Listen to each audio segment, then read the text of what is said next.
এবার ঈদকে ঘিরে সড়কপথ, রেলপথ, নদীপথে অত্যন্ত নির্মমভাবে দুর্ঘটনা ঘটেছে অনেক।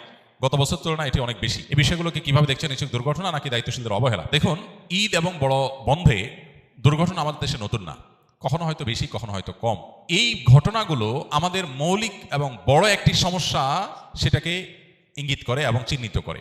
সেটা হলো আমাদের গুড গভর্নেন্সের অভাব, সুশাসনের অভাব। ঢাকা থেকে ঈদের বন্ধে মিলিয়ন মিলিয়ন মানুষ, লক্ষ লক্ষ মানুষ বের হয়ে যায়, বরং কোটি মানুষ বের হয়ে যায় গ্রামে। এই যে মানুষগুলো যায় গ্রামে, এত লাখ বরং কোটি মানুষ যে শহর থেকে গ্রামে যায়, এত মানুষের যাওয়ার জন্য পর্যাপ্ত গাড়ি এবং সেরকম প্রশস্ত রাস্তা, সেরকম ব্যবস্থাপনা আমাদের দেশে আছে না? নাই। তো যেহেতু নাই, সেহেতু এই মানুষগুলোকে সার্ভিস দেওয়ার জন্য বা এই চান্সে কিছু উপার্জন করার জন্য নষ্ট গাড়িটাও রাস্তায় বের হয়। ড্রাইভার একা কত ট্রিপ দিবে, দিতে দিতে দু চারটা ট্রিপ হেল্পার দিয়েও দেওয়া, কারণ মানুষ আছে, যাত্রী আছে, গাড়ি নাই, হেল্পার নাই, ব্যবস্থাপনা নাই। তো ভাঙা বা নষ্ট গাড়িও রাস্তায় বের হয়ে আসে, এক্সপার্ট লোকের পাশাপাশি আনায় লোকও বের হয়ে আসে, ফলশ্রুতিতে দুর্ঘটনা ঘটে। আর অনেক কিছু আছে, সবগুলো মিলে দুর্ঘটনা ঘটে। এই যে দুর্ঘটনাগুলো ঘটে, এটা তো নতুন না, প্রতি বছরই হয়। আমরা গা সওয়া হয়ে গেছি, দেশটা স্বাধীন হয়েছে 50টা বছর হয়ে গেছে। এই শুধু একটা সেক্টরের কথা আমরা এখন বলছি, যদিও কোন সেক্টরটাতে আসলে আমরা দেখাবার মতো উন্নয়ন ঘটাতে পেরেছি যে হ্যাঁ আলহামদুলিল্লাহ এদেশে খাদ্যের কোনো সংকট নাই, নিরাপদ খাদ্যের কোনো সংকট নাই। পৃথিবীর অনেক দেশ আছে যারা হয়তো আমাদের পরে স্বাধীনতা অর্জন করেছে বা মাত্র 30-40 বছরের মধ্যে ডেভেলপমেন্ট করেছে, তার আগে তারা আসলে আমাদের চাইতে অনেক পিছিয়ে ছিল। এরকম বহু দেশ আছে যেখানে খাবার নিয়ে আপনার কোনো টেনশন নেই। আপনি দোকান থেকে কিছু কিনে খাবেন, আপনি কোনো রেস্টুরেন্ট থেকে কিছু কিনে খাবেন, আপনি কোনো বাজার থেকে কোনো সবজি কিনবেন, আপনি নিশ্চিন্তে খেতে পারেন যে এটা আপনার সরাসরি আপনার জন্য কোনো হার্মফুল হবে না, আপনার জন্য কোনো রিস্কি কিছু হবে না, এটা আপনি নিশ্চিন্তে খেতে পারেন। কিন্তু আমাদের দেশে কোন জিনিসটা আছে নিরাপদ খাদ্য আমরা নিশ্চিত করতে পারিনি। এক ঢোক পানি পান করব, নিশ্চিন্তে এই পানিটা পান করতে পারি, এতে আমার শরীরের প্রয়োজনীয় মিনারেল যা যা দরকার আছে সবকিছু এটাতে আছে, এটাতে ক্ষতিকর কিছু নাই, এটুকু নিশ্চিত আমরা আজ পর্যন্ত করতে পারি না। নিরাপদ ঔষধ, যে আমি সারা দেশে যে কোনো জায়গা থেকে মেডিসিন নিব, মেডিসিনটা নকল হবে না, ডেট এক্সপায়ার্ড হবে না এবং এটা 2 নম্বর হবে না, খারাপ কিছু হবে না, এটুকু নিশ্চিত, এই গ্যারান্টিটুকু আমরা আজ পর্যন্ত দিতে পারিনি মানুষকে। কোন জিনিসটাতে আমরা আসলে খুব ভালো কিছু করতে পেরেছি? এটা আমাদের দুর্ভাগ্য ছাড়া কিছুই নয়। আমরা আল্লাহ তাআলার কাছে যেমন ইস্তিগফার করা দরকার, সেই সাথে আমি মনে করি যে আমাদের এই সব সংকটের সমাধানে অনেকে অনেক ভালো ভালো আইডিয়া দিতে থাকেন, অনেকের কাছে অনেক ভালো আইডিয়া আছে, সবগুলো নির্ভর করে গুড গভর্নেন্স বা সুশাসনের উপরে। আপনি যদি একটা দুর্ঘটনার পেছনে দায়ী মানুষদেরকে চিহ্নিত করে অপরাধের কাঠগড়া দাঁড় করাতে পারেন এবং বিচার নিশ্চিত করেন, তাহলে সেক্ষেত্রে এটি দ্বিতীয়বার ঘটবে না, কমে যাবে। কিন্তু এই যে দুর্ঘটনাগুলো ঘটছে একের পর এক, এগুলোর জন্য কোনো মানুষকে দায়ী করা হচ্ছে। কেউ লাইসেন্স ছাড়া গাড়ি চালিয়েছে, সে দায়ী হবে, তার বিচার হবে, চরম শাস্তি হবে। মিডল ইস্টের কোনো কোনো দেশে আছে, লাইসেন্স ছাড়া গাড়ি চালিয়েছেন, দুর্ঘটনা হয়েছে, কেউ মারা গেছে, আপনার মৃত্যুদণ্ড হবে, কারণ আপনি মানুষ খুন করেছেন।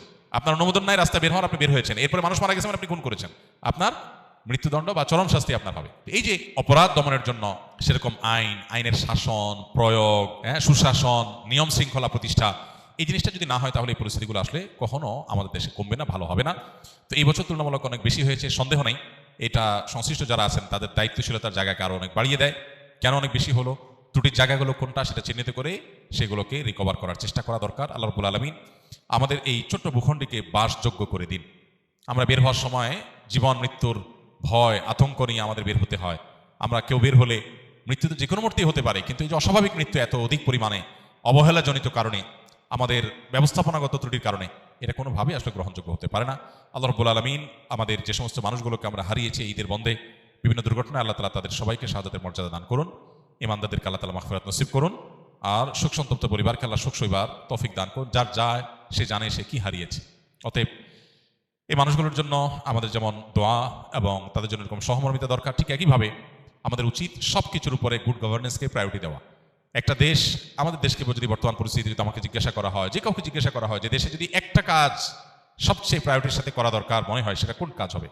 তো আমার তো মনে হয় এই দেশকে গুড গভর্নেন্সের আওতায় আনা, সুশাসন প্রতিষ্ঠা করা, এটা হবে সবচেয়ে গুরুত্বপূর্ণ কাজ। এটা হলো একমাত্র কাজ যেটা আসলে সব কিছুকে ঠিকঠাক করবে।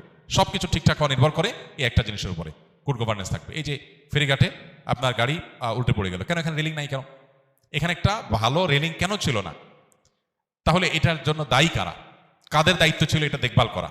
এই রিস্ক এখন হয়েছে, আরো আগে হতে পারতো, পরে আবারও হতে পারে। যখন হয়ে যায় তখন আমরা হাউতাশ করি, এরপর আবার যা তা থাকে। তা সংশ্লিষ্ট ডিপার্টমেন্টের মানুষদের দায়িত্ব থাকে এই মানুষগুলো যারা নিরাপদে বাড়িতে যেতে চায় তারা যেন নিরাপদে যেতে পারে, নির্বিঘ্নে যেতে পারে, সমস্যার জায়গাগুলো কোথায়, চ্যালেঞ্জগুলো কোথায় চিহ্নিত করে। অনেক কিছু হয়তো আমাদের সামর্থ্য নাই, গরিব দেশ, কিন্তু বেশিরভাগ জিনিসই আছে যেটা আমরা চাইলেই সলভ করতে পারি। দুর্ভাগ্য আমাদের, এগুলোর জন্য কোনো মানুষকে দায়ী করা হয় না। পৃথিবীর কোনো দেশে কালচার আছে কিনা আমি জানি না, যে একের পর এক দুর্ঘটনা ঘটে আর মানুষ মারা যায়, আমরা হাউতাশ করি, এর জন্য কারো মৃত্যুদণ্ড হতে দেখি না, কারো শাস্তি পেতে, উল্লেখযোগ্য শাস্তি পেতে দেখি না। এতগুলো মানুষের জীবন চলে যাবে আর কেউ দায়ী হবে না, কেউ দায় নিবে না, কারোর ত্রুটি এখানে নাই, কারোর বিচার হবে না। আপনি মিডিল ইস্টে চলে যান, সৌদি আরবে চলে যান, আপনি দেখবেন যে কোনো মানুষের ত্রুটির কারণে আরেকজন মানুষ মারা গেছে, তাকে রক্তমূল্য দিতে হয়, না দিলে সে জেলে থাকে আজীবন, শেষ, কোনো রক্ষা নেই। বেশ কিছুদিন আগে সৌদি এম্বাসির ঊর্ধ্বতন কর্তৃপক্ষ, ডেপুটি অ্যাম্বাসেডর পর্যায়ের এক ব্যক্তি আমাদের সাথে যোগাযোগ করলেন যে সৌদিতে এক বাংলাদেশের সাথে এক সৌদি যুবকের কথা কাটাকাটির এক পর্যায়ে গাড়ি টান দিছে, বাংলাদেশের ছেলেটা গাড়ি নিচে পড়ে গেছে, মারা গেছে। এখন যথারীতি গ্রেপ্তার হয়েছে, পালাবার কোনো উপায় নেই। সৌদি নাগরিক, তাদের মধ্যে অনেক ত্রুটি আছে, তারা বাংলাদেশিদেরকে অন্যদেরকে অনেক সময় মানুষ মনে করে না, এই টেন্ডেন্সি তাদের অনেকের মধ্যে আছে। এটা যেমন সত্য, আবার এটাও সত্য, কেউ এ ধরনের অপরাধ করে পার পেয়ে যাবে এটা সম্ভব না। সে গ্রেপ্তার হয়েছে এবং তার মৃত্যুদণ্ড ঘোষণা হয়ে গেছে, শেষ, যে কোনো মুহূর্তে মৃত্যুদণ্ড হবে। এখন তার ফ্যামিলি সৌদি এম্বাসির হাতে পায়ে ধরছে যে মৃত ব্যক্তির আত্মীয় স্বজন যদি মাফ করে, শরিয়া দৃষ্টিকোণ থেকে মাফ পায়, প্রয়োজনে টাকার বিনিময় হলেও তারা মাফ করতে পারে, যেন মৃত ব্যক্তির আত্মীয় স্বজনকে বুঝা মাফটা আদায় করা যায়। তারা চেষ্টা করছে, যদি মাফ না করে তাহলে মৃত্যুদণ্ডই হবে। সৌদি বাদশাও এই মৃত্যুদণ্ড ঠেকাতে পারবেন না। এ হলো আইন, এটাই হলো শরিয়ার বিধান। এখন আমাদের দেশে অর্ধশত মানুষ মরে যাচ্ছে, কিন্তু এর জন্য একটা মানুষেরও মৃত্যুদণ্ড হবে না, একটা মানুষও চরম শাস্তি হবে না, বা একটা মানুষেরও দায় নিতে হবে না। তাহলে একই ঘটনা আবার ঘটবে, আজকে কেউ সাফার করেছে, কালকে আপনি, পরশু আমি, আমার আত্মীয় আপনার আত্মীয়, এই তো। এই জন্য এই দেশে সুশাসন প্রতিষ্ঠার চাইতে গুরুত্বপূর্ণ আর কোনো কাজ নাই। দুর্নীতি বন্ধ, অনিয়ম বন্ধ, আইনের শাসন, আইনের প্রয়োগ, চোখ না দেখে, ব্যক্তি চেহারা না দেখে উপযুক্ত লোককে উপযুক্ত জায়গায় বসানো, দলীয় বিবেচনার ঊর্ধ্বে উঠা, এক কথায় রাষ্ট্রের প্রয়োজনকে সবকিছুর উপরে অগ্রাধিকার দিতে পারা। এই কাজটা যদি করা না যায়, সুশাসন যদি প্রতিষ্ঠা করা না যায়, তাহলে এই দেশ কোনোদিন আগাবে না।